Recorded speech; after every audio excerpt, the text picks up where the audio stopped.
大家好啊，歡迎收睇談神1分鐘。今日係4月10號，星期五嚇。咁恒生指數咧呢兩日咧已經企翻穩啦，15600嚇。還記得喺較早前我同大家講，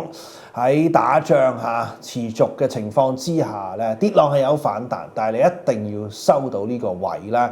先至可以講恆指嘅脫險嗱。記住啊，恆指脫險咋唔關科指事㗎，科指咧係有改善，不過仍然係相當明顯嘅弱勢嚇。咁因此，如果大家真係要去佈置翻倉位，去加啲好倉嘅話咧，盡量去留意翻啲強勢嘅傳統股份啦，包括一啲可能鋰電池包括一啲電氣設備長飛光纖等等等升浪回調